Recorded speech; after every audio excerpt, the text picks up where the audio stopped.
I think it's time. First of all, the Supreme Court has found in the Constitution an individual right to bear arms. And I don't find that in the Constitution. Constitutional scholars don't find that in the Constitution. It was a either a 5-4 or a 6-3 decision. And I think it's wrong, and I think it's time to revisit it. And Article 3, Section 2 of the Constitution gives to Congress the right not only to regulate the Supreme Court, but to determine what the Supreme Court can and cannot rule on.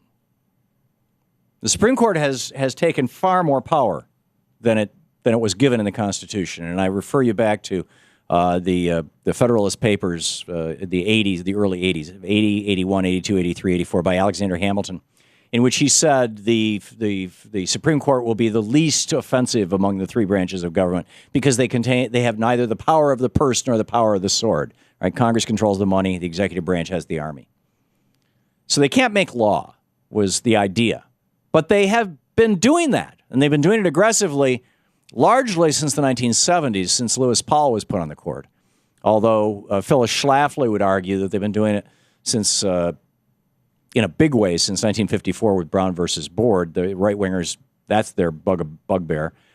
I think that the first case where the Supreme Court struck down a law was 1803 Marbury versus Madison. The next one where they actually made law was 1856, Dred Scott. That led right to the Civil War. That worked out really well.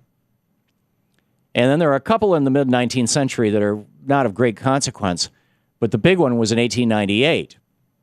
It was Plessy versus Ferguson, and it created separate but equal. And that got, of course, overturned in 1954 in Brown versus Board. But the fact is that the Article 3, Section 2 of the Constitution says, the Supreme Court shall have appellate jurisdiction both as to law and fact, with such exceptions and under such regulations as the Congress shall make. So Congress could literally pass a law saying, we're going to regulate guns in this country. You have to demonstrate that you are a sports shooter or that you are a hunter or that you have a need to carry a gun in self-defense or something. I mean, I'm not even sure I want to go that far, although that's, I mean, pretty much every other developed country in the world has gone way beyond that. But I would say, and again, Congress could pass this law and simply build into the law a rider that says Supreme Court can't overrule us. And this has been done, by the way, in the past. We've had Phyllis Schlafly on this program in the past. She wrote a book about this called The Supremacist. She's all upset because Tom Daschle did it. She hates it when Democrats do this, but it has been done. It was some kind of farm bill or something that involved South Dakota, North Dakota. And, I mean, back in the day, right? But I think that the way to deal with guns is threefold. These young women who were shot and murdered, and I realize the first three killings were knifings, his roommates. But that said, then he went on a gun rampage and he had hundreds of rounds of ammo in his car. These young women are going to get nothing. Had he run them over with his car, as he did a few other people, his insurance company could be paying out millions. So why don't we regulate guns the way we regulate cars? Really, really simple. It has to be registered from the time it's manufactured until the time it's destroyed. Every year you renew the registration with the state, or every couple of years. You get a new license plate, basically. That's renewing your registration. Number one, it has to be registered. The gun, its serial number has to be registered. Number two, as a user, you have to demonstrate proficiency, the equivalent of a driver's license. Right? Show that you know how to shoot. Now, I say this as a sports shooter myself. I am not an opponent of guns. My brother, one of my three brothers, is an enthusiastic sports shooter. He has a gun range in his backyard. And Louise and I go back to Michigan. There's a picture floating around the internet of Louise firing either it was a 25 target pistol or Steve's 40 caliber Glock. I'm not sure which it was, but if it was the Glock, the picture does not capture the kick.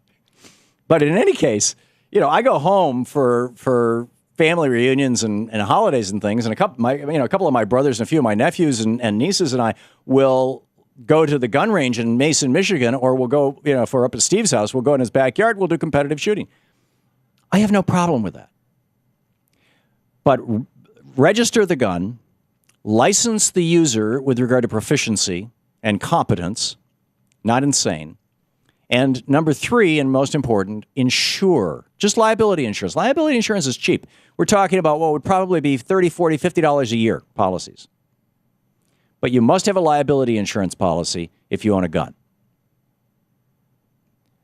I mean, here you had the Newtown shooter killed, 30 kids, 28, 36 kids, 26 kids? The numbers blur into my mind because there have been so many of these massacres.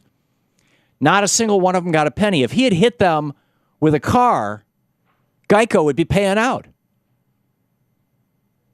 So why don't we just regulate guns like we regulate cars? I mean, nobody finds that objectionable. Well, I know there are libertarians who think we shouldn't do that. Anyhow, back to the slave patrol. I wrote a piece called "The Second Amendment was ratified to preserve slavery" back in January of 2013, and you can find it easily on the internet. It was published both on Alternet and on truthout.org.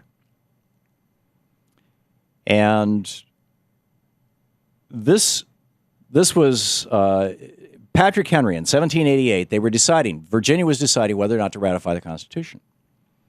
And he said, let me call your attention to that part. He was talking about Article 1, Section 8 of the Constitution, the part that gives Congress the right to raise an army, which gives the Congress power to provide for organizing, arming, and disciplining the militia, and for governing such part of them as may be employed in the service of the United States. By this, sir, you see that their control over our last and best defense is unlimited. In other words, because he was worried about slavery. He was the largest slaveholder in Virginia, Patrick Henry. If they neglect or refuse to discipline or arm our militia, they will be useless. The states can do neither. This power is exclusively given to Congress. The power of appointing officers over men not disciplined or armed is ridiculous, so that this pretended little remains of power to the states may, at the pleasure of Congress, be rendered nugatory. In other words, eliminated. And, Patrick Henry goes on to talk about the number of slaves in the state. And he said, did we not see this in the last war? He said, in this state, there are 236,000 blacks, and there are many in several other states. But there are few or none in the northern states. And yet, if the northern states should be of the opinion that our slaves are numberless, may they not call forth every national resource? May Congress not say that every black man must fight? Did we not see a little of this in the last war? And that's what the British were doing. They were saying, freed slaves, we'll give you your freedom. You're listening to the Thom Hartmann Program. Call 866-987-THOM. So Patrick Henry and George Mason and Melancon Smith were demanding the Second Amendment to protect the slave patrol.